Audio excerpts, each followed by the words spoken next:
Hi, welcome to 90% Knitting. This is episode 191, and I am Lisa, your host, also known as Fiber Nymph on Ravelry and on Instagram.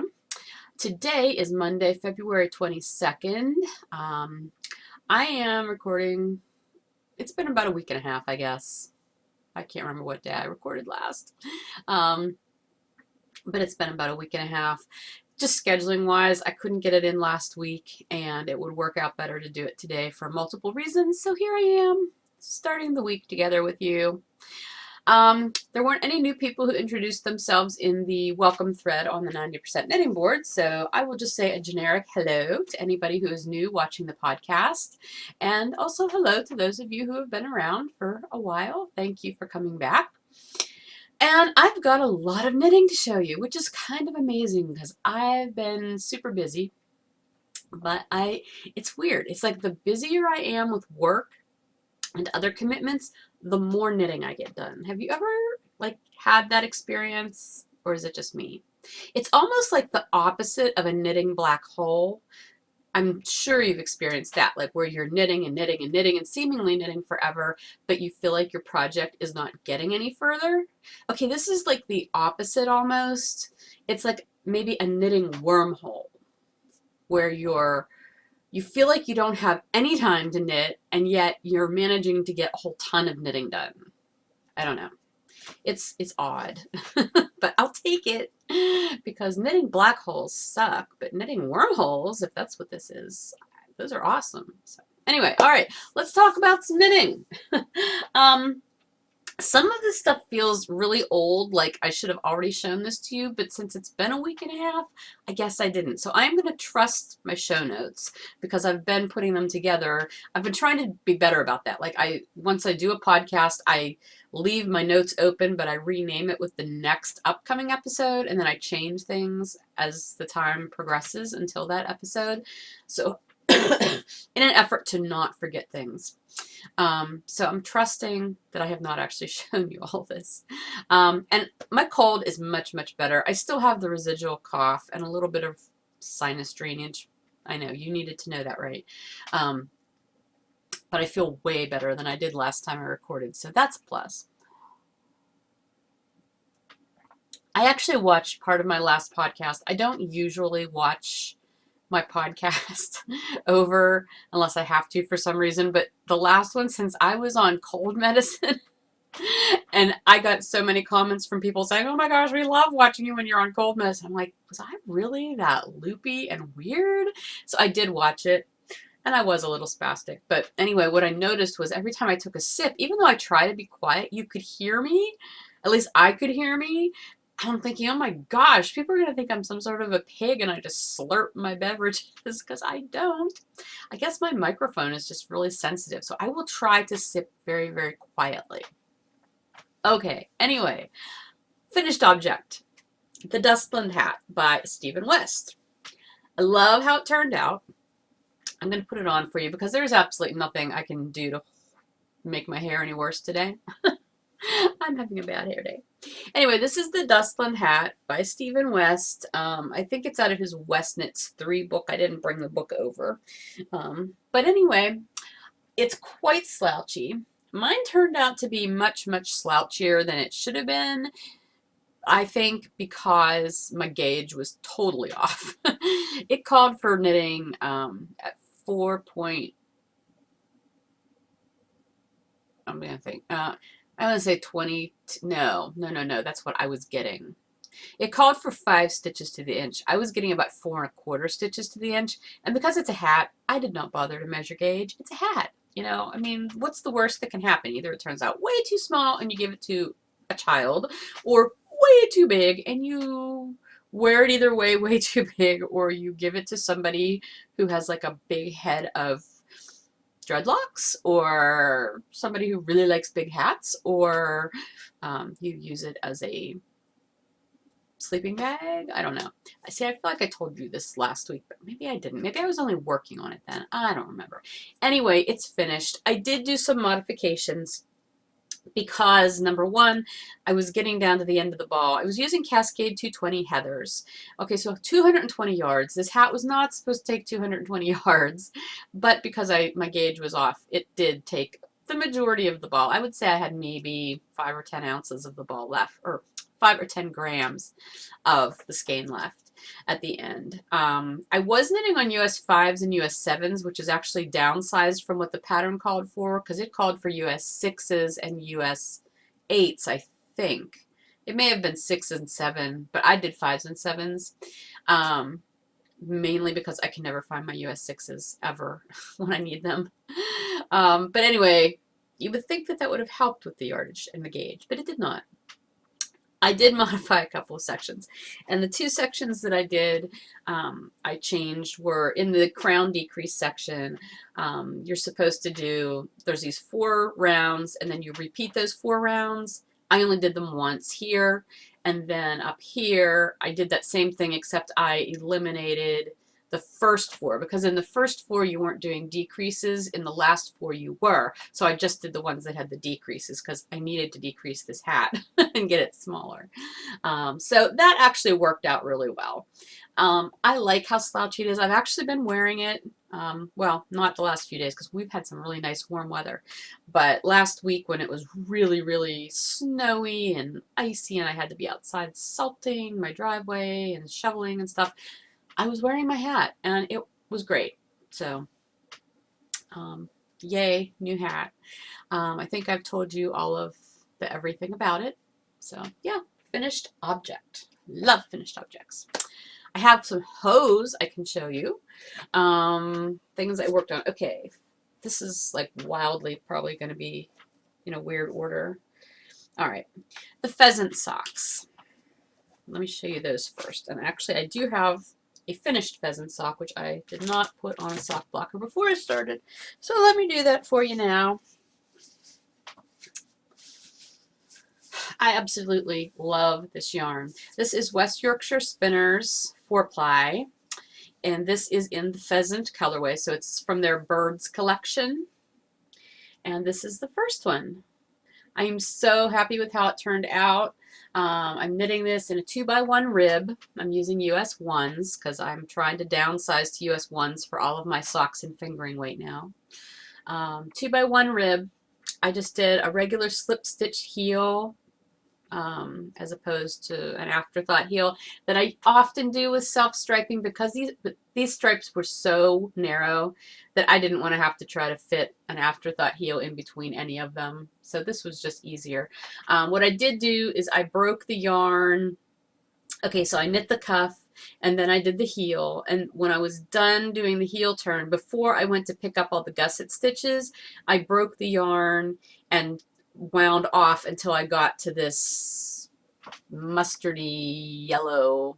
It's looking brown on the screen, but it's like a mustardy brownish yellow, because that was going to be the next stripe in the sock before I stopped to do the heel, and I wanted to continue the striping pattern down the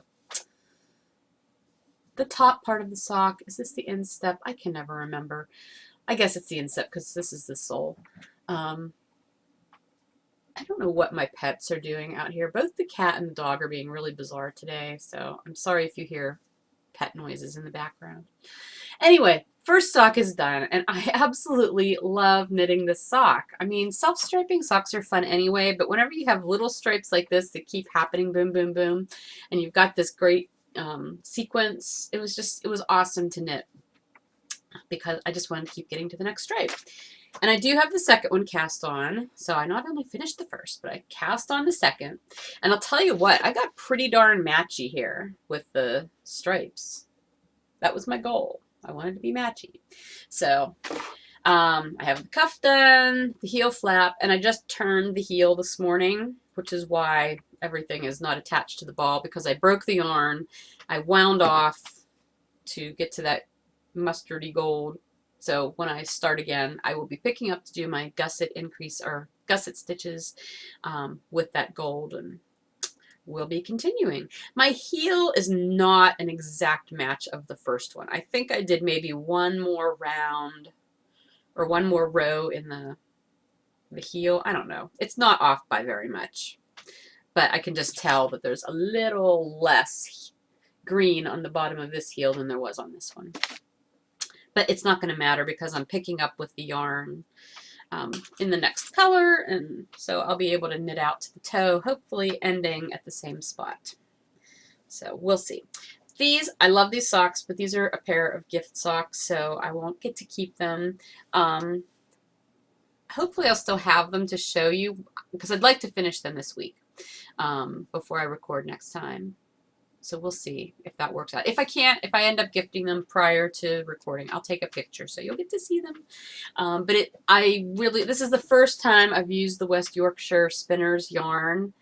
I've got several more, I think 3 more, 4 more?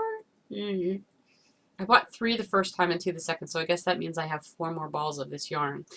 3 of which are bird yarns, bird colorways, and 1 was their hollyberry colorway from the holidays, which I'll probably use for Christmas socks later this year for myself. But it definitely makes me want to knit another pair of bird yarn socks, so maybe the next ones will be for me. As if I'm going to need to cast on any more socks anytime soon, which you'll see in a moment, because it's been insane. All right, so that's the pheasant socks. The other socks, the one other pair of socks, or another pair of socks that I worked on, were the Nyan Cat socks for my daughter's roommate, Alyssa. So this is where I was last time. So I did put on a good bit of sock, or more cuff. Now what I'm going to do is I'm going to knit one more pink section, and, well, I'm going to knit more than one more pink section, but as I do the next pink section, halfway through that pink section will be where the afterthought heel will go in. So I'm about a half of a pink section away from doing the foot length on this sock. So this is still the first sock. Nyan Cat socks I make longer than my normal socks. Like this cuff is about 8 inches long right now, so it'll probably end up being about 8.5 inches long once I put where the heel is going to hit. I just like using as much of the yarn as I can for a reasonable sock, because whenever I do the Nyan Cat sets, you get the full skein of the Nyan Cat colorway plus a half a skein of the navy in the bedazzled yarn. So really, you could do knee socks because you've got plenty of yardage. I don't have the stamina to do knee socks at all, ever, for me or anyone, let alone my daughter's roommate, who I like. She's a very nice girl, but she's not getting knee socks. But anyway, I think this is about as big as I made the ones for Emma, so this is a reasonable length. Yeah, and I'm doing these. Okay, so this is my bedazzled base, the Nyan Cat colorway set. These I'm doing on 1.5s just because I only had the 1 pair of US 1s when I started these, and I think it'll be fine. It's going to be fine. That's all I have to say about that. So I did make progress on the Nyan Cat socks. I have another pair of socks in here, but I can't show them to you yet, so hang on. I also worked on the Garter bias rib wrap, or no, not rib. Well, no, Garter. The Garter bias wrap. Now, when you saw this last time, okay, here we are. When you saw this last time, I was here. So I had made it as wide as I wanted it to be. And I was contemplating how I was going to proceed going across, because I didn't want it to increase anymore, and I didn't want to just work straight, because then that would have put the point at the end instead of making it a rectangle. And I had told you last week that I was thinking, okay, what I needed to do was increase on the right side and decrease at the end, and then increase on the wrong side and decrease at the end. And all of you are like, no, don't do that. I got so many responses to this, and several of you were kind enough to send me like schematics and drawings and other pattern links and all this stuff to help me out, and I thank you all. That was so very helpful. You guys are awesome. But what the bottom line was I needed to just continue to increase on this end. Oh my gosh, are my needles falling out again? Oh, yes, yes they are. Hang on. I do this every week. I show this to you. I need to put needle keeper and things on here. Anyway, what are they called? Needle stoppers? I don't know. the end that is farther out, this is the end I need to increase on, so I'm increasing on this end on one row, and then on the next row I'm decreasing on this side. So you can see I am starting to get my, well, I have it. It's just hard to see right now because I can't show you the whole thing, but there's my point, that end. So I am working straight across now on the angle, and it makes perfect sense now that I'm doing it. I just could not visualize it. That's just not my strong suit, being able to visualize what's going to happen. Even though I know what the stitches do when you know, do a make one or however, a knit front and back. That's actually what I'm doing to do the increases. So I'm doing that one stitch in. So my edge stitch, I'm just knitting, and then the next stitch I'm knitting front and back. And then on the next side, I'm knitting one, and then I'm knitting two together. Or I'm slip knitting. I can't remember which I'm doing now. It really doesn't matter because you're not seeing much in the line of direction anyway on this, and it doesn't matter much. But it's working. It's working. That always makes me think of Anakin in that one Star Wars movie when he was an annoying little kid. He was trying to get his pod racer working. He's like, it's working. Well, it's working. Yay. Okay.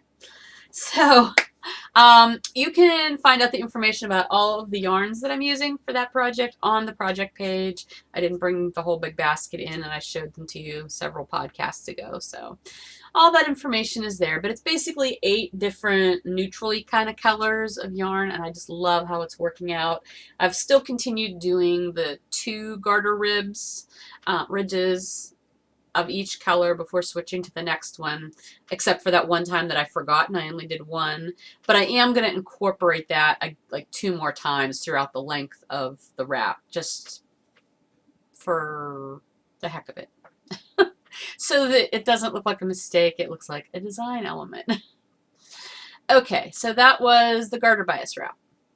Then I did some casting on because I had cast-on-itis this week. And it's not like I didn't have other things that I could knit, but I chose not to.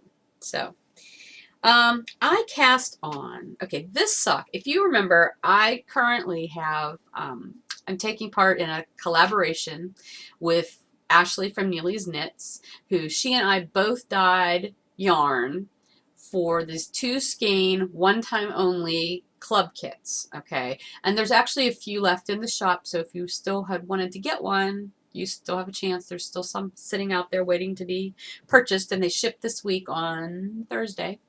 Anyway, I did the self-striping yarn for this, and because the one stripe is a variegated stripe, and that is so hard to recreate in my graphics program that I usually use to create, you know, representations of what the stripe patterns look like for my yarn. It's just really hard to do that for a variegated stripe without it looking really messy and weird. I like to try to knit up a sample of the yarn so you can actually see what the variegated stripe is going to look like. So this is my yarn called Ardmore, which was inspired by a photograph I took when I was in Ardmore in Ireland several years ago. The cliffs along the Celtic Sea and the flowers and the sky and the water. So basically what we've got here is the green of just the fields that you always see, and then this is sort of a taupey gray, which is the color of the cliffs, and then this is the deep blue of the sea, and then this stripe, the wee stripe, is the variegated one. That has like the earthenware red and the buttercup yellow of the flowers that were in the foreground in that picture. And I just love how that variegation looks in that stripe. And there would just have been no way for me to have been able to do a graphic representation of that. So knitting the sock, I just started knitting the sock so I could take a picture of it and include it in the shop listing. But that now gives me another sock on the needles. This is in my bounce base, which all of the ones from me in that listing are in bounce. Again, I only had the 1 pair of US 1 needles that were already being used, so I started these on 1.5s. I'm going to switch to US 1s now, though, to do the foot part well, I'm not quite to where I'm going to start the foot, but once I do switch to the foot, I'm going to use a new pair of needles, because I did get needles, and I'm going to show those to you a little while later. But this is going to, I'm going to decrease, and I'm not going to change the stitch count. Other people have said that they do that. They do the cuffs on one size and decrease to a smaller size needle for the foot. So I'm just going to give it a try. I figure, what's it going to hurt? It's not really, these are just going to be a pair of socks for me, essentially. I mean, I guess I could use them as a show sample at some point, but honestly, I'm not going to have any shows coming up anytime soon where I would have this yarn, because this is going to be exclusive yarn just to the club shipments for 6 months at least. So anyway, but here's the yarn in the ball. I just love these colors together. It's, you know, we wanted to do something Irish, Celtic kind of thing for St. Patrick's Day / Celtic was our theme. And this is just a unique take on that for me, because it's not a lot of green, but it's definitely got the representative green in there. And it is very much reminiscent of so much of the scenery I saw when I was in Ireland.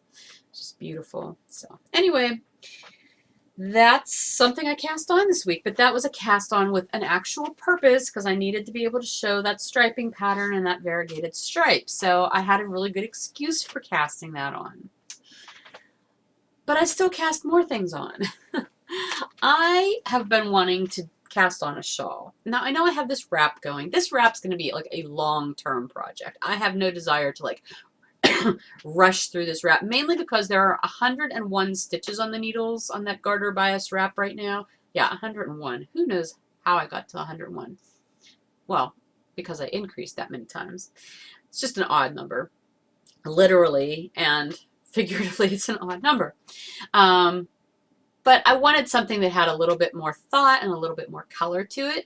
So I was going through both my yarn stash and my patterns that I had in my queue, and I came upon the Lefty, which has been out for several years now. It's a shawl by Martina Bem.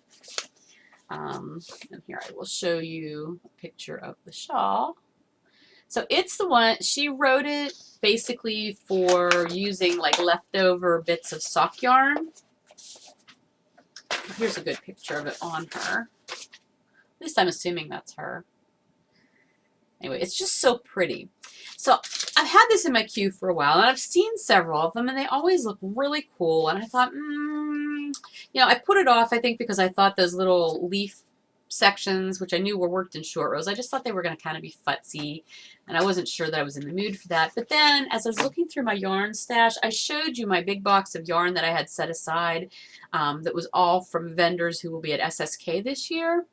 Well, among all that yarn was the mini skein, the color block set from Knit Color, which I realize I'm probably not going to use that for any of the projects for the SSK knit-alongs, but I love those colors. So I decided to cast on a Lefty using those colors as my leaves, the stripes and leaves. And I'm just using some undyed bounce base for my background, because I really like it on the with the neutral colors, the main color. And I love how this is turning out. Look at these colors. They just pop so nicely on this whitish undyed background. Isn't it great? I love it. Oh my gosh. I have been having so much fun knitting this. I'm to the point now where these rows are sort of long though, so I can only sit down and do like one section at a time, because it just takes too long. But I'm enjoying this so much, and it's so bright and cheerful and happy. And so these 5 colors, there's like a purple, a bluish purple, a blue, a turquoisey green, and a lime green. Those are the 5 colors that were in the color block set from Knit Color. And what I'm doing is I am weaving in my ends as I go, basically, because there was no way I wanted to have all these ends left over. You know, you carry your main color along because it only is, you know, 2 rows basically down and back that you have to jump over. So that works fine. But what I've been doing is every time I finish one of the the colored segments. I leave the ends hanging here. Then I knit the next white section, the next main color section, and then before I start the next colored stripy section, I weave in those ends, because then there's some, you know, there's some fabric there to work with to weave it in. It would be too hard to try to weave it in with just that on the needle. So I wait until I have the next white section done, and then I weave in the ends. So by the time I'm done, I won't have a bazillion ends to weave in. Now, my only concern about this is that these are super, super bright, intense colors, and I know as a dyer that sometimes, regardless of how careful you are, how much, you know, acid you use, how well you heat set your yarn, some of these intense colors still have a tendency to want to maybe release some residual dye, even though everything has been done exactly as it's meant to be done. And I'm saying that because I don't want you to think I'm picking on Sarah. Or Sarah, her name is Sarah, right? Oh gosh, I'm sorry. Picking on knitting colors dyeing, because I'm not. I mean, as far as I can see, it's perfectly wonderful. I just know, I know the characteristics of these kinds of dye colors and what they sometimes want to do through no fault of the dyer. So that was my only hesitation in using an undyed as my main color. But since this is garter stitch, I'm really thinking I'm not going to have a whole lot that I need to block. I think if anything, the blocking is going to be for these little leaves at the end, which they're still garter stitch, but they want to kind of curve in on each other. So I think what I'll probably end up doing when I'm done is I'm going to pin this out as if I was going to block the whole thing, but I'm going to do it dry. Pin this out, pin these little leaves out, you know, so that they're shaped.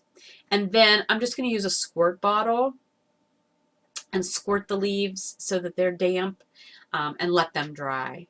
I think that'll probably be pretty safe. I may just even do a test of a few of them to see first if I need to try a different tactic or not. I don't think I will. I think it'll probably be fine. But, you know, it's just always a risk you take. You actually using any yarn, because I've had plenty of commercial yarns that have run on me, you know, residual dye, or they just weren't set right or whatever. I've had that happen more times than I'd like to remember with commercial yarns. It's just always a risk you take when you're using a very light color for your main color. You know, but I thought it was worth the risk because I really like the combination and I'm loving the pattern, and it's been a lot of fun to work on. So, and that I am doing on US 3 needles. So, okay, so you would think that would be it, but no, you'd be wrong, because I did cast on one more item, and this was just sort of on a whim.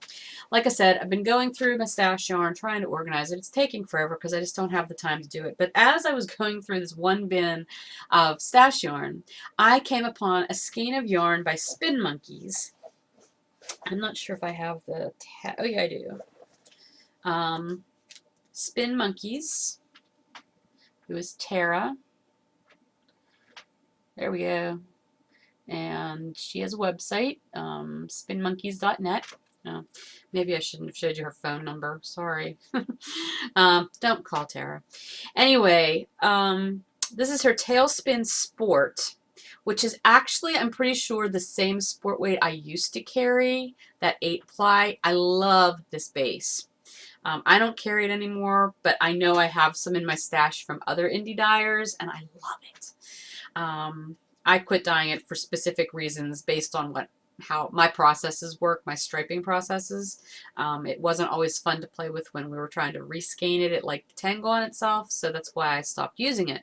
But anyway, it is a 100% superwash merino, 274 yards. And I just thought, you know what, the colorway, I bought it because I love this colorway, and I kind of forgot that I had it. Here's the second half of the ball. I've already finished one sock, which I'm going to show you. Aren't these colors awesome? It's like there's a base color of this aqua-y, tealish aqua, I guess would be a good way. And then it's got all of these pops of these other colors. So I knit myself, oh, I didn't do this on a sock blocker either. Let me put on a sock blocker. I knit myself a sock. I don't do sport weight socks all that often because they tend to be kind of heavy for in shoes, but they make nice house socks, and they're actually nice for, you know, like if you're wearing heavier winter shoes, if it's really cold, or under boots or whatever. So I like to have some sport weight socks. Check this out. Isn't it awesome? I love these colors. And I did the blueberry waffle sock pattern, essentially, that stitch pattern. Up here, well, on the cuff and on the instep. But then, you know, the sole, obviously I didn't do it. So this, you can see those colors popping differently down there. But I love how it turned out. And I'll tell you what, the blueberry waffles pattern, the first time I did it, I used it with self-striping yarn, and it worked great. This time I decided to try it on variegated, and I think it's a great stitch pattern to use for variegated sock yarns too. So I really like it. And if you lose track, because you're doing 2 rounds one way, 2 rounds the next way, and you just keep alternating, and sometimes I lose count, and I can see where I lost count, like 1 or 2 places, but you know what? The pattern is squishy enough that it pretty much, it hides your mistakes. So it's a good pattern if you want something semi-mindless. That was the thing. I've got all these vanilla socks and simple ribbed socks and stuff on the needles already. I wanted something that I had to put a little bit of thought into, but nothing super crazy. And this was just enough, you know, to keep me occupied and give me something different to do. So first sock is done. Obviously, I have not cast on the second one yet, but I'm going to soon. I did that first sock in under a week. I think I started it last Tuesday, the 16th, and I finished it on either Saturday night. Yeah, I must have finished it Saturday night because I didn't have a lot of knitting time yesterday. So anyway, fun sock. I'm so happy with that sock. So anyway, that was my other hoe that was in this bag. And that was all the knitting I did in the past 10 or 11 days. Plus, I worked like a crazy person. Telling you, the knitting wormhole. It's a thing. Okay, I do have some on-deck items. I may have showed this to you a while back when it was gifted to me. This pattern is called Atalaya. I think I'm pronouncing it correctly. This is a Laura Ayler pattern. And Melissa, who is Meltran Designs, or Anansi, depending on where you see her. But she gifted this pattern to me because Laura Ayler is like one of her favorite designers ever, and she loves her patterns. And so she gifted this to me a while back, and she's like, oh, we should knit this together. And at the time, I was not in the mood to do another big shawl because I had just finished a shawl. I'm like, yeah, that'd be great, but I'm not ready to start it yet. Well, now I keep looking at it. It's like, okay, I'm ready to start it. And I do have my yarn for it, but I don't have it here to show you. I know that's really helpful, right? I had on hand, I mean, to do the large one, because you can either do it small or large, and I want to do it large. I'm going to need 2 skeins of each of the 3 colors that I'm going to use. And I had 2 skeins, and this is worsted weight, so I'm going to be using my cozy base. I had 2 skeins of dark brown and 2 skeins of raspberry, which I love that combination. Are they in here? They are in here. Hang on a second. I'm going to grab them. I don't have, oh yeah, I do. Sorry. There's yarn everywhere in this room. Okay, so I had these already. I pulled them out of the shop. That's the joy of having your own yarn shop, people, your own yarn business. You can steal from yourself occasionally. So I love these 2 colors together, the dark brown and the raspberry. And then I decided as my other color, I was going to dye myself up some taupe, which is what I did. It's just not wound because it just came up from drying before the weekend and I haven't had time to twist it yet. So allow me to do that. Twisting skeins when you have drawstrings is always fun. I always end up twisting myself into the yarn. Anyway, so these are my 3 colors that I'm going to do. Now my one thought was to over dye the taupe in a very, very light delusion. Yes, Lisa, delusion. You're delusional. No, a dilute version of this raspberry dye, so it would turn out to maybe be kind of like a 2-tone yarn. I'm still debating that. I may just leave it these 3 colors as they are. The raspberry, though, is the color that I'm going to use. If you look at this one, this dark brown stripe, that's going to be my raspberry stripe. So this small stripe will be my dark brown. The taupe will be where there's taupe in here. And then this is going to be my raspberry. And, you know, the same way where they show up again. That's my plan, because I want that raspberry to be the biggest, boldest stripe in the whole shawl. So anyway, Melissa wants to knit this too, and she's actually currently knitting Laura Ayler's First Point of Libra. And so I said to her, I'm like, hey, do you want to do an informal Atalaya knit along in our 2 groups? And she's like, sure. And then I thought, well, since it's informal, why don't we just open it up to be any Laura Ayler shawl or any Laura Ayler pattern, I guess. I don't know. I think we said shawl. And she's like, sure, since she's already knitting one anyway. I said, she's like, well, too bad we're not starting it earlier, because we originally said March 15th we would start it. She's like, too bad we don't start it sooner, because I already have one on the needles. I'm like, we can start it whenever. It's informal. Excuse me. So I'm going to say that I guess maybe we've started it. I don't know. I do not have a thing up in my group yet. I will put it up, a thread for it if you want to take part.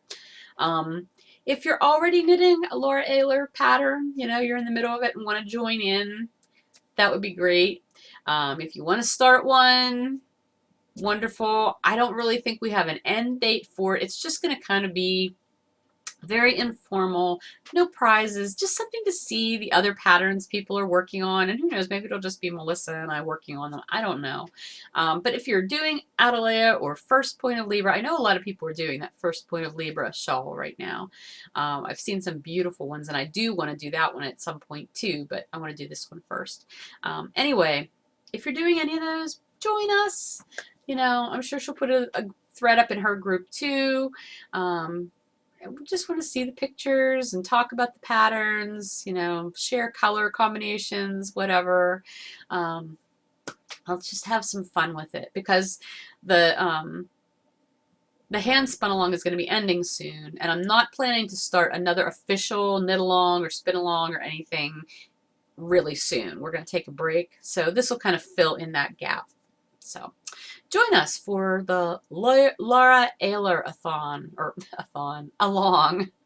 I'm sure she'd love to know we're starting an a-thon for her. Oh my goodness. Okay, so that is on deck.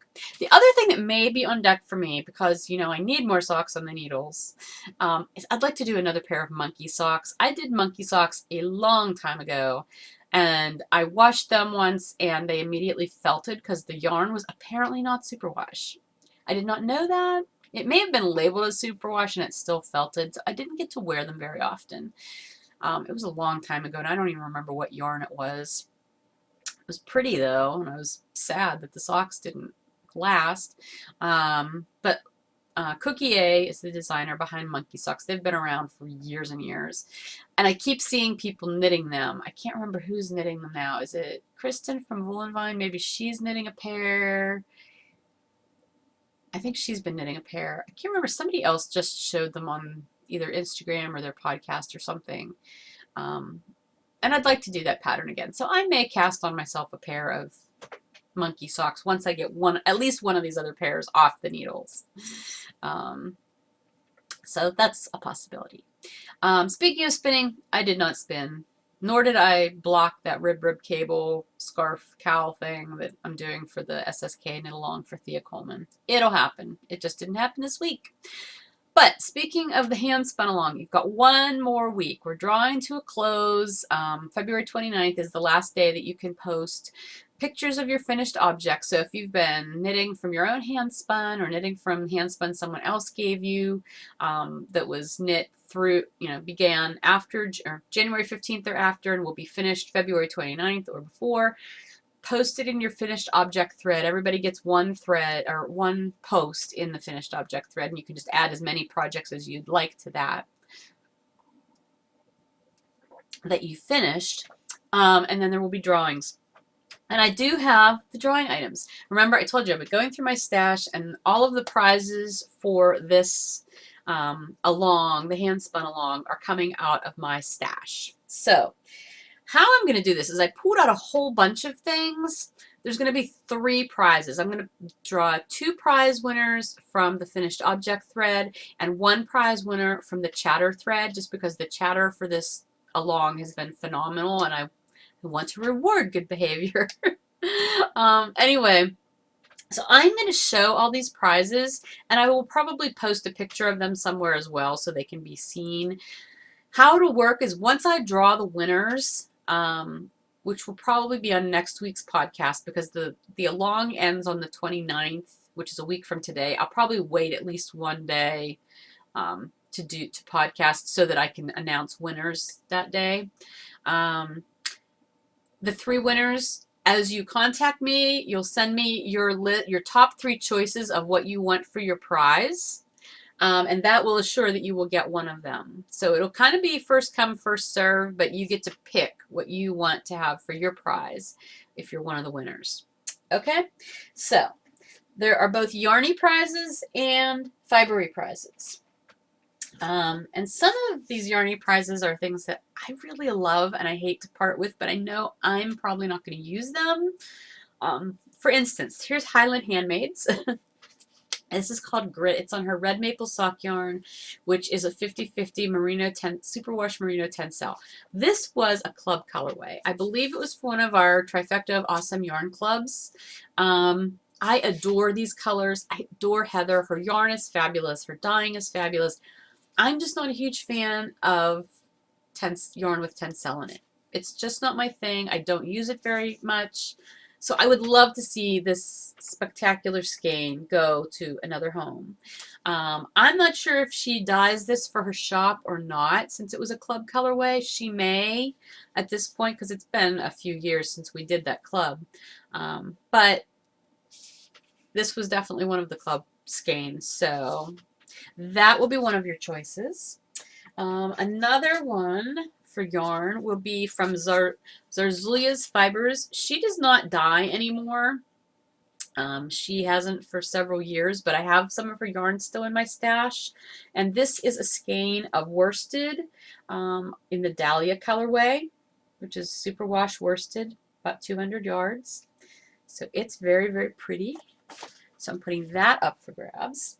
I have 2 skeins of Drops Fauble print in this pretty turquoisey stripy colorway. It's color 162. If you remember a while back, I did knit a pair of shorty socks out of another colorway of this.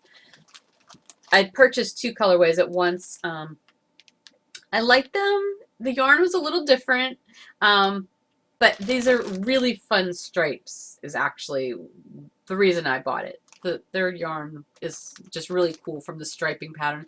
So I've got a ton of indie dyed self-striping and my own self-striping, so I thought I would put these up for grabs in case somebody wants to try Drops Fauble, who is a winner. So that will be one. That's not one, sorry. The other one that I have is from the Fiber Company, and this is their Tundra yarn, which is a bulky weight, and this is in the Boreal colorway, which is this really beautiful tealy blue. It's showing up a little brighter on camera than it really is. That's a little bit better. I had 2 skeins of this, and I knit one into a hat for Emma a couple years ago, and I've never used the other skein, but it's such a nice yarn. It is 60% baby alpaca, 30% merino wool, and 10% silk. It's 120 yards. Definitely enough to make a hat or some mitts or something. It's just spectacularly soft. But since I already made something out of it, I don't know that I want to make anything else out of it. So I'm putting this up for grabs too. So those are the 4 yarns you get to choose from. Then we have 4 fibers. One of the fibers, this again was a club that I was in. This is Tempted Fiber. This was from one of her clubs. It is 50% alpaca, 30% merino, 20% silk. And again, I love Stacy. Her dyeing is fabulous. I love her fiber. I've spun it before. I'm just not a fan of spinning alpaca or anything with alpaca content in it. So this has been sitting in my stash for a while, and I just want to give it a better home. So this will be one of the fibers up for grabs. Two of the other fibers up for grabs, because I have two of them, are from New Hue Handspuns, and they're both the same. I bought two. They're each about, I believe, 3 ounces. They're either 2 ounces or 3 ounces. I don't remember which now. Approximately 2 ounces. This is her bunny patch fiber in the Alexandra colorway. Alexandria. And it is 20% Angora, 80% Merino.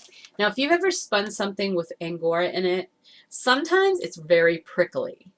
I've spun her Angora before. It's beautiful because she harvests it herself and plucks it instead of shearing it. And so it is just very, very soft. It's beautiful to work with. This actually could have gone in my my oldest fibers thing that I'm doing this year.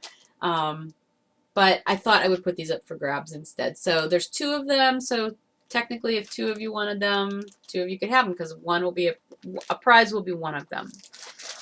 So that's one prize, or 2 prizes. And lastly is a loop bump. Yes, I am parting with a loop bump. Why? Because I've got a whole bunch of them, and I could spin for an entire year and probably just spin loop bumps. But I thought it would be fun to give somebody else a try with them if you've never spun one. Let me see if I can open this so you can get a good look at the colors. So there's this pretty loop bump. It includes, it's called Blood Orange. It's 4.5 ounces. Merino, Corriedale, Bamboo, Tussa Silk, and Angelina. And it's like a gold Angelina. It almost looks gold in there. I don't know. Maybe it's just the colors that it's against. But they're super pretty. And I just thought I would put that up for grabs as one of the prizes. So 4 yarn prizes, 4 fiber prizes.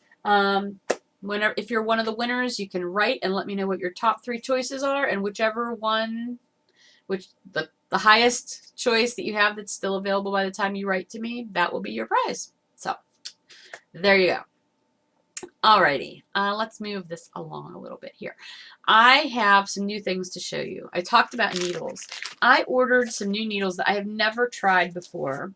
You've heard of the collage needles that I believe are square.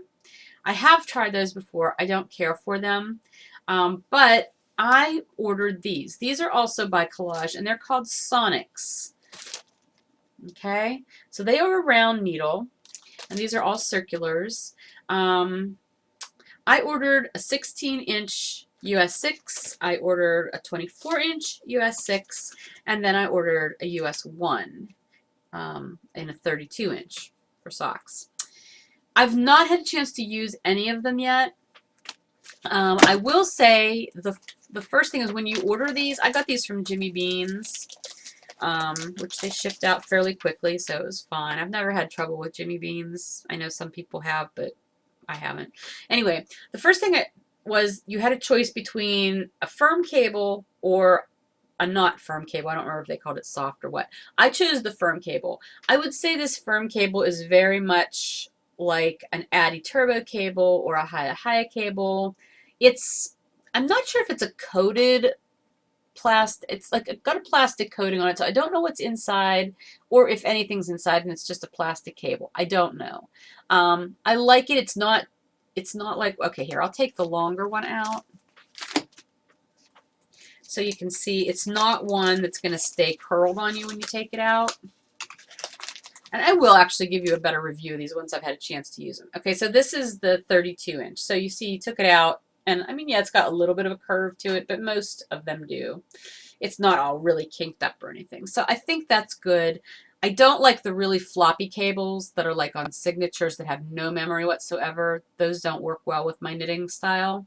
So I kind of like this so far. In practice, you know, once I start using it, I don't know. We'll see.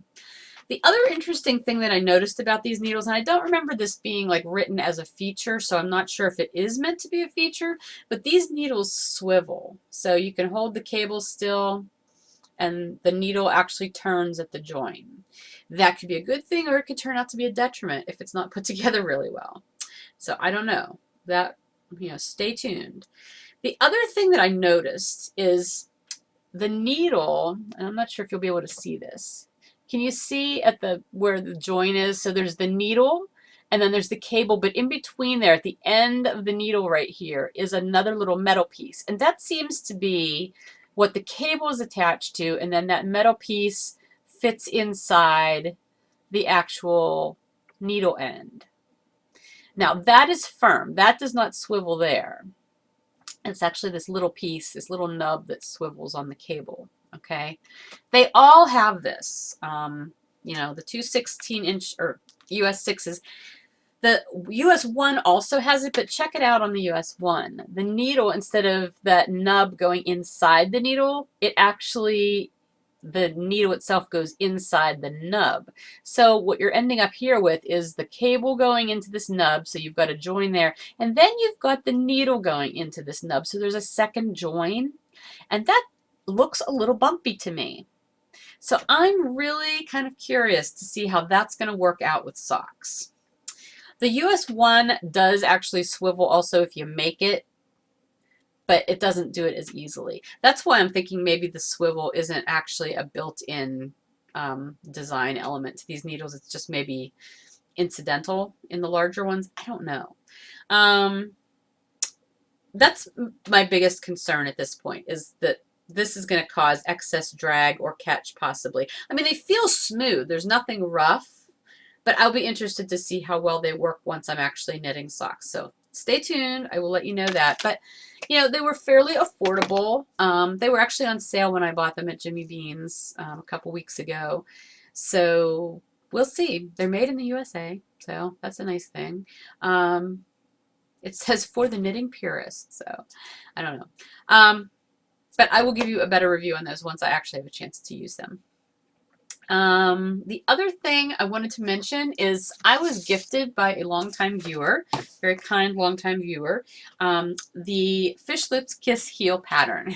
You guys have heard me mention the fact that I have never purchased this pattern, and it wasn't because I didn't like it or didn't think it was a good idea. It was just that I have my heels that I use. I use, the heel flap heel, the slip stitch heel flap, and I use afterthought heels, and those two heel flaps have pretty much served all my purposes. I have no problems with them, so I just never really felt compelled to learn a new heel method.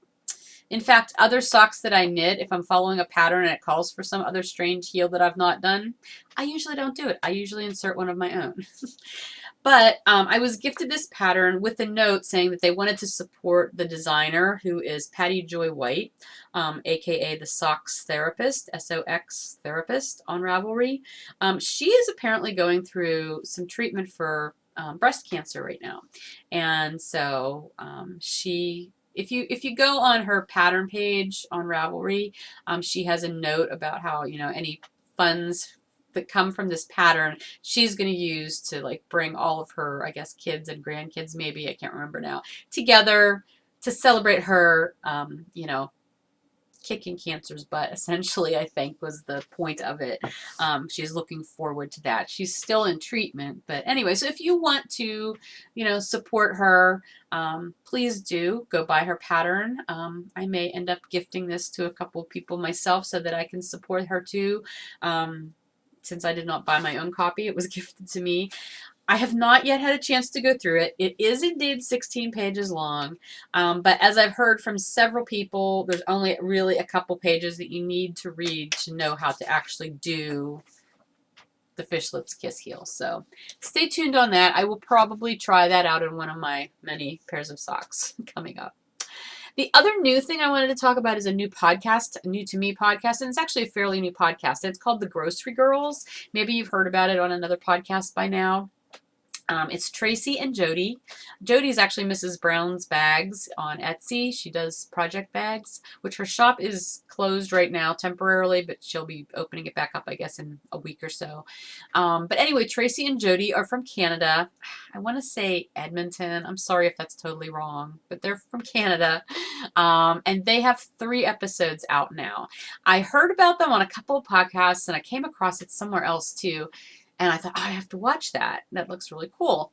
So I watched the first 2 episodes back to back, just about in time for them to come out with their 3rd episode. So then I watched it, and I really enjoyed it. They're longer. I mean, I can't say much because mine's almost an hour already.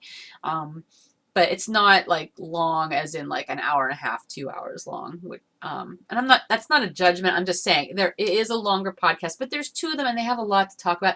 They're sisters though. And I'll let you watch the podcast if you want the whole scoop on the whole Grocery Girls aspect of it. It's a family thing. But they are sisters, and they are so much fun to watch because you can tell they are sisters who are really close because they finish each other's thoughts constantly. And it's just, I love it. I'm an only child. I don't have that. I'm lucky when I have good friends that we finish each other's thoughts. I feel lucky that way, but it's just so much fun to watch them. And the other thing that I really enjoy about them is, and I don't want this to sound weird, but they're kind of my generation. I think they're both younger than me by a little bit, but they have older kids, and so it's fun to listen to people who have had similar life experiences or going through similar life phases as you. Do you know what I mean? I enjoy watching podcasts of people of all ages. That age is never an issue for me. It's just in this particular situation, we've got these 2 women who are so much fun to watch to begin with, and then that added component of like I can relate to them on a generational basis as well. I think, I don't know, not like they talk about a whole lot of stuff that would relate to that. It's just kind of a underlying thing for me, I guess. I don't know. That may not have made any sense, but anyway, I've really enjoyed them. They're both very dynamic. They're fun to listen to. They knit a bunch of really cool things. So check it out. Grocery Girls podcast. They're on YouTube. I don't know if they're anywhere else, and they do have a Ravelry group too. So go seek them out if you're looking for a new podcast. Let's see. That's everything for 90%. Let's see, 10%. I did finish a book this week. I finished the Bill Bryson book that I was listening to from Audible, A Short History of Nearly Everything. That was really good. It was long, very long, and I've been listening to it over the course of several months now.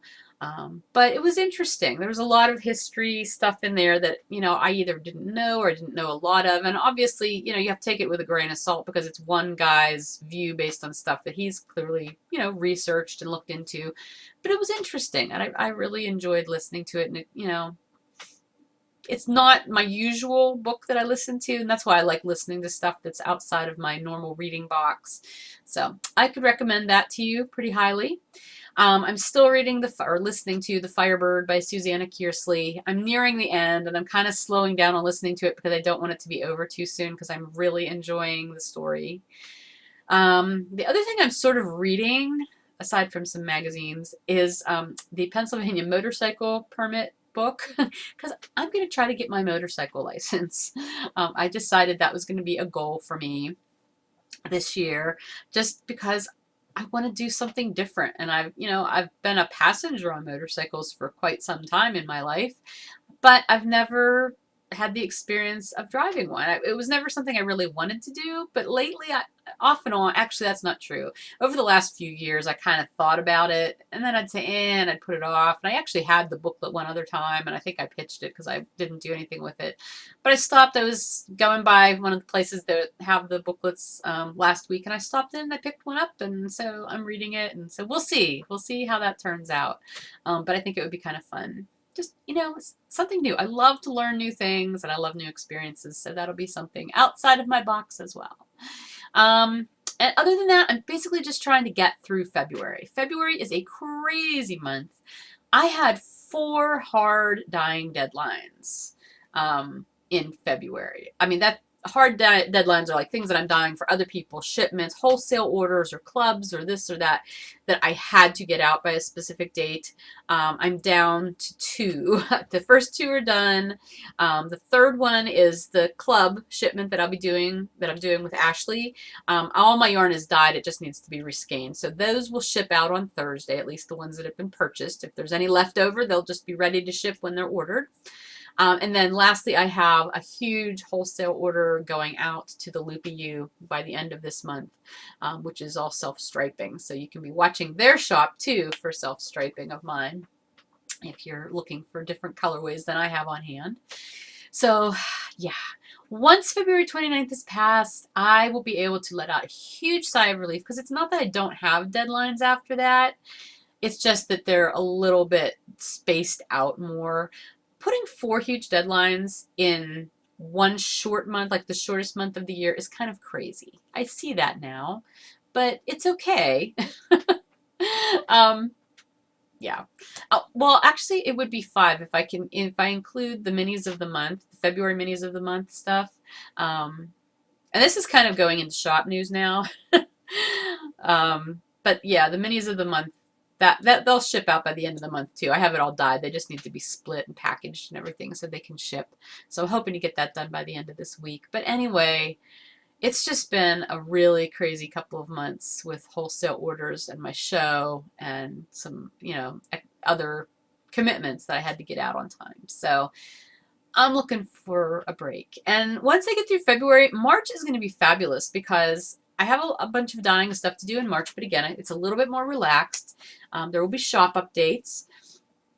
But I'm going to 4 concerts in March. It's going to be Magical Musical March is how I'm referring to my March. And I'll tell you about them as I go to them. Matter of fact, I actually have one coming up this weekend. It's it's the local concert series that I go to about once a month with a friend. That's coming up this Saturday. So that's almost like 5 concerts in one month if you think about it. Well, it's not really, because March is a different month, but 5 concerts in a very, very short period of time. So that'll be a lot of fun. Because you know what? I've told you, I'm trying so hard to make a concerted effort to take at least a day off every week and not work. It's so hard, because if you work from home or you have your own business, you know how hard it can be to actually take time off. But as busy as I have been, not just recently, but like since I've taken my business full time, which is going on like 3 years ago, I work a lot. It's very, very easy for me to just work every day in some way, shape, or form. And I need to make an effort to take time off. I just have to. So I've been trying to do that. And, building things in to have fun is important. So anyway, all right, that's it for the 10%. Shop news. I do have a shop update coming up on Wednesday. I changed that date. It was going to be last Friday, but then I advertised it everywhere in the Fiber Nymph Dye Works group and on the Fiber Nymph Dye Works page on Facebook, and at the top of the shop page, that I was postponing that from last Friday to this Wednesday, mainly because I just did not have time with all the dyeing I was doing for this wholesale order. I didn't have time to get the photography and everything done that I needed to do. Plus, I had not had a chance to go through everything that I had left. So it will be happening this Wednesday. I've got about half of the stuff listed already and photographed. I'm going to be finishing that up today. It's all hidden right now. You can't actually go there and see it. Once I have it all up, then I'll put it all in preview mode. So hopefully by the end of today, you'll be able to see everything in preview mode. But that update will be on Wednesday at 10 a.m. Eastern. And it is going to include, okay, you know what? I'm going to pause for a second and grab a few things. I'll be right back. Okay, I'm back. Sorry about that. I went off script, so to speak. I veered off of my show notes, so I had meant to already grab this stuff and didn't. Anyway, all right, so since I'm talking about the update, which again, Wednesday the 24th at 10 a.m. Eastern, this is the second half of the show leftovers. So this is pretty much everything else other than the self-striping sock yarn, and inversibles and sock blanks that I had in the last update. This is pretty much everything else. So the things that I've got this time. First of all, I've got the inversibles in the worsted weight. So I've never had these in the shop before. The show was the first time I've ever had them anywhere. They debuted there. So they are inversibles, but they are worsted weight inversibles. And I do believe I showed you the mitts that I had made out of them. They're awesome for that. Mitts, mittens, you could do socks, like house socks that make really bulky socks. Hats. I've seen people make hats out of the fingering weight inversibles, you know, doing a folded up brim in one of the skeins and then doing the hat part in another one. It would be great for a scarf that you're working end to end so that, you know, you'd have the opposites. So many things you can do with worsted weight inversibles. So I have them in 5 different color combinations. There's black and undyed. There's black and scarlet. There is vivid violet and aqua shock, which this is the color combination I used for the mitts that I made and I showed you a few weeks ago. Sorry, I have to toss them into the bin behind me because there's nowhere to sit them.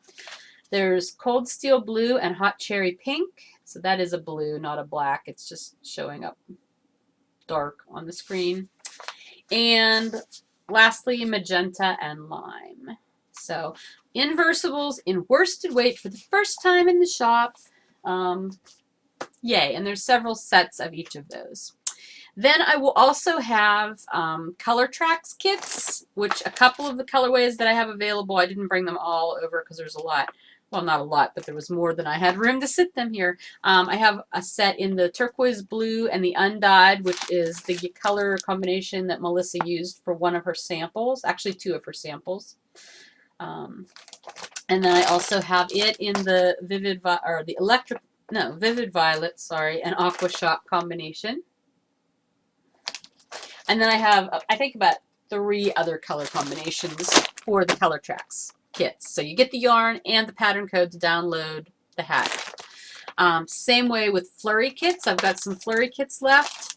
I've got flurry in magenta and lime, and I've got it in Caribbean blue and corn silk, which is a new combination. I've not done that one before, but it's really cool.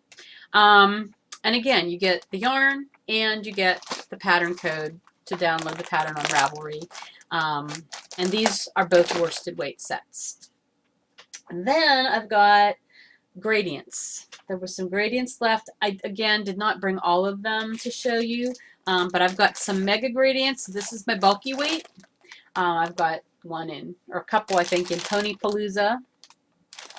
I've got Bahamian, which I made a cowl out of the Bahamian gradient last year. So you can find that on my project page if you want to look at it. And then I've got, this one's a new color combination for me. It's called Sylvan. And it goes from this dark khaki green through a gradient of greens into this golden yellow, this sort of corn silky yellow in the middle. Really yummy colorway if you like those colors. So those are bulky. I think there's a couple other bulkies that I didn't bring over, but you can look in the shop. And then I also have fingering weight gradients on my Sunshine base, which is a light fingering weight, 490 yards. I also have that in Pony Palooza. I have it in, I believe, Dark Fire. And these will all be photographed on in the shop without the bags on them. I have Gunmetal, which is blues and grays. And this is another new combination. This is called a Walk in the Woods, which is a lot of browns. So it goes from 3 browns, it goes, there you go, 3 browns into this taupe in the middle. So it's a very woodsy brown kind of colorway. And there are more of those gradients as well. I just could not bring them all over. And then I also have some fiber. So the fiber that I have available, let me see. I have Frosted Blossoms, which I believe is the only colorway that I have available on Superwash BFL and nylon. That's the end of that, and I can't get that base anymore, I don't think, that fiber. So if you like that, hopefully you like this colorway. I've got some Merino and Bamboo top.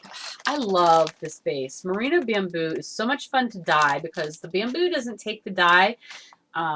the merino does, and so you're left with this very, very soft look, and when you spin it, it's just got such a pretty sheen to it from the bamboo, but it's not overpowering. Anyway, I've got some Celtic jewels colorway in merino bamboo, and then I've also got beachcomber in merino bamboo, which looks pretty light on camera. It's a little bit darker than that. And then I also have some Polworth. This is the Emergence colorway on Polworth, which is greens and yellows and gray. I thought I pulled out one of everything, but I think I also have some BFL silk in there. I don't remember what colorways, but you can check the shop. Everything will be in the shop. And again, the fiber is photographed without being in the bag, so you can see it better. But I'm pretty sure that's everything. If there's anything else, just look in the shop. It'll be there. But that, again, that's going up into the shop for an update on Wednesday, the 24th at 10 in the morning, 10 a.m. Eastern. I already mentioned that there's still some of the club with Ashley from Neely's Knits. They're still available. Our Celtic collaboration club. So you'll get 2 skeins, one of my self-striping that I showed you earlier, Ardmore, and one of her variegated skeins in Merlin's Craig. The pictures are up on this shop. Go ahead and check them out. Her yarn is gorgeous. I cannot wait to cast something on with that. I've had to like hold myself back. But anyway, again, there are still some of those left. So if you want a set, grab it now because you won't be able to get those colorways again for a really long time. I already mentioned that the February minis of the month are going to be shipping on time. They're almost ready to go out, so they'll go out probably this week. The March minis of the month. I just want to let you know, I am going to do March. Even though I started this last March, I'm going to do one more March set this year because I took 1 month off last fall and I wanted to do 12 full sets. So I will be doing a set in March. It will be the last minis of the month set because I was doing 12 of them. That was going to be it. I do not have the March one dyed up yet to show you. So I am going to postpone putting those in the shop. They will not go up March 1st. They will go up March 7th instead, a week later, that Monday. So Monday, March 7th will be when the March ones will go up for pre-order. 9 a.m. Eastern, as always, with time. But they'll still ship by the end of March. And the only other thing I was going to let you know is I am planning a club. I know it's been a while since I've done my own club, and this is going to be the Knitter's Choice Sock Blank Club. I've had such a wonderful reception to these sock blanks, and I am thoroughly enjoying dyeing them. So I'm going to offer a sock blank club. I do not have all of the details ironed out yet. What I can tell you is, since it's Knitter's Choice, because I like doing my Knitter's Choice clubs, you'll have a choice of whether you get a non-sparkly or a sparkly sock blank every month. And then you will also have some input into the colors of your sock blank. There's not going to be an overarching theme for this other than the fact that I'm going to do each month's sock blank using a different dyeing technique. So that's going to be what will be different from month to month. But I will put more information out about this within the next couple of weeks. I'm aiming to have signups probably happen somewhere in mid-late March, and then that first shipment will go out sometime mid-late April. It's going to be a 3-month club. It'll ship every other month, April, June, and August. I will give the option that I've given before that you get a slight discount if you pay for the whole 3 months up front. The discount does not apply to shipping costs because shipping is shipping no matter what, but your actual base cost of the club. So stay tuned for that. More information about that. All right, that's everything. I'm going to stop now because this is going on for quite a while, and I'm only one person, so I don't need to go on. But this is what happens when you wait like over a week to record. Suddenly there's a ton of things to talk about. But anyway, all right, I'm going to go. Have a great week. It's Monday. I love Mondays because it's full of potential for the whole rest of the week. So I hope you have a wonderfully potential full and fulfilled week, and I will see you later. Bye.